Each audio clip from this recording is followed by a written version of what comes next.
بسم اللہ الرحمن الرحیم نحمدہ ونصلی علی رسولہ الکریم اعوذ باللہ من الشیطان الرجیم بسم اللہ الرحمن الرحیم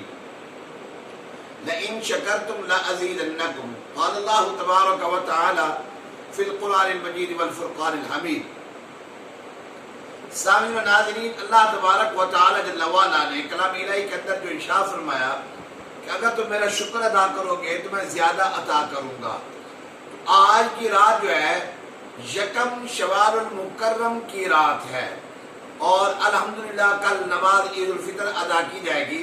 تو آج کی رات جسے حدیث پاک کی روح سے جو ہے لیلۃ الجزا کا نام دیا گیا کہ آج کی رات لیلۃ الجزا کی رات ہے۔ ایک بندہ مومن جب پورے رمضان المبارک کے اندر اللہ کے حضور سجدہ ریزی کرتا ہے، رات کو قیام کرتا ہے اور دن کو روزے رکھتا ہے، اور روزے رکھنے کے بعد جب یہ ماہ سیام اپنے اختتام کو ہوتا ہے تو وہ جو مزدور اس نے پورے مہینہ مزدوری کی، تو آج کی رات جو ہے اللہ کے حضور انعام ملنے کی رات ہے، جزا ملنے کی رات ہے۔ یعنی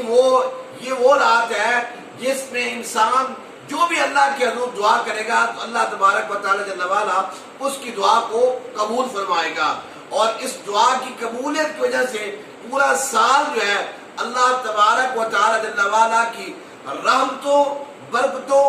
وسعتوں کی جو ہے بارش اس پر برستی رہے گی۔ تو سامعین و ناظرین، آج رات جو ہے بجائے سونے کے حقیقی معنوں میں جاگ کر اللہ کے حضور توبہ استغفار کرنی چاہیے اور اپنی جو عبادات ہیں ان کی قبولیت کی دعا کرنی چاہیے۔ اور ساتھ ساتھ مسلمانوں کے لیے خصوصاً مقبوضہ کشمیر، فلسطین، شام، برما اور خطہ ارض کے اندر جہاں کے بھی مسلمان پریشان حال ہیں، ان کے حق کے لیے آپ اللہ کے حضور دعا کریں، اللہ تبارک و تعالی جل وعلا ان کی غیبی مدد فرمائے اور ان کو فتح و نصرت عطا فرمائے، اور ساتھ ساتھ جو ہے اپنی عبادات کو ہمیشگی عطا کرنے کے لیے پورا سال جو ہے رمضان المبارک کے علاوہ پورا سال اس عبادات کے سلسلے کو جاری رکھنے کے لیے اللہ کے حضور دعا کریں کہ اللہ تبارک و تعالی جل وعلا ہم سب کو پورا سال اسی طرح یکسوئی کے ساتھ عبادت کرنے کی توفیق عطا فرمائے۔ دعا ہے اللہ رب العزت جل وعلا ہمارے اس حاضری کو قبول فرمائے۔ وآخر دعوانا ان الحمدللہ رب العالمین۔